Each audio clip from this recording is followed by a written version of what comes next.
Thank you so much. I'm going to introduce one more speaker. Her name is Bobbie Blair. She is from GM-Free Langley.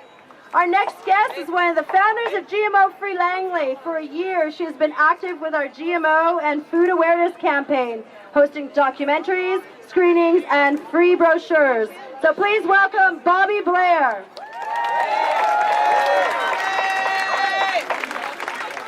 Hi, everybody.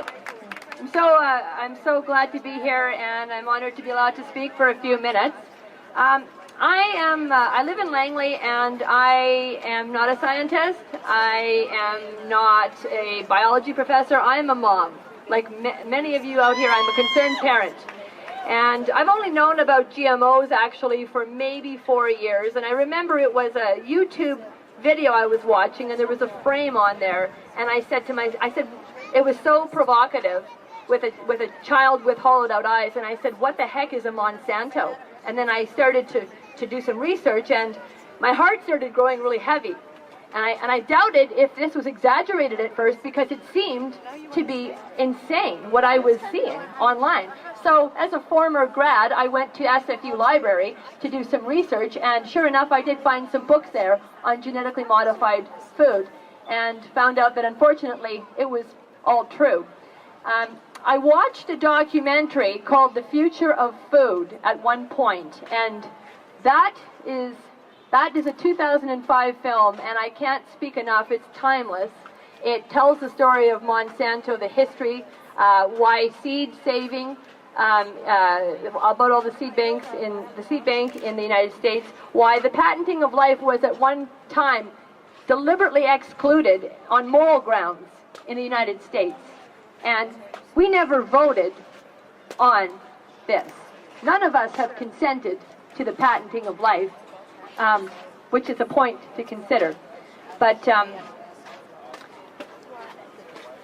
anyways, my heart started to grow quite heavy, and I felt almost a bit of despair creeping in, because I would look at my child and I would realize that unless we do something, we're going in a serious way to nowhere, where it's like a train out of control with a cliff at the end.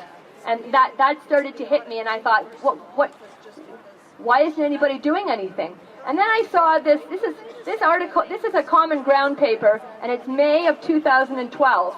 And then all of a sudden I saw an article in here in a cafe when I was ordering some food, and it talked, and I just will read a line if I can.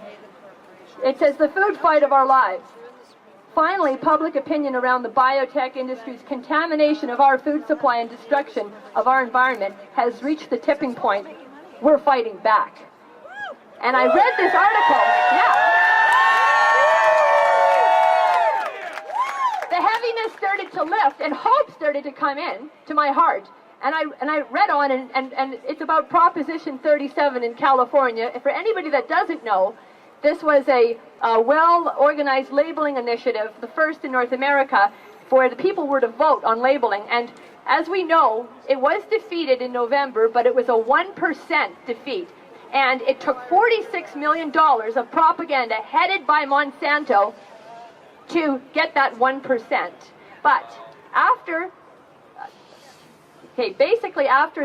that was all said and done, there was a bit of a hush online for about 24 hours, and then all of a sudden the comments were, a movement has finally started. And I know that one of the reasons we're standing here today is because of Prop 37.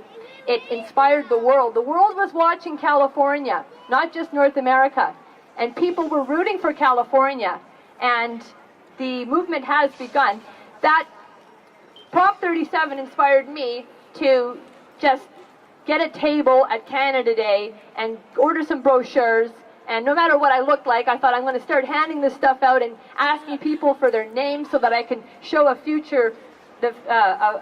documentary at a future time. I didn't know when or where at that point, but this is how awareness grows, is by trying to get involved and reaching out, not even knowing exactly how you're going to do it, but people will come in and join, and you will find other people that you didn't know existed that are in your area. I met Phil Harrison from GE Free Surrey.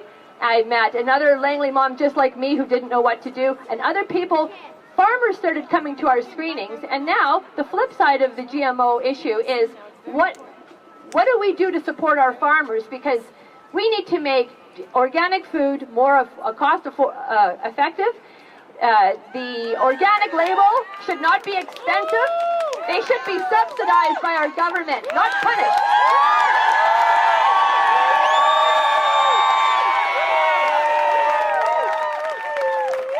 But the farmers are with us, and the farmer markets are growing, so besides voting with your dollar at the supermarket, buy at the farmers markets and support local.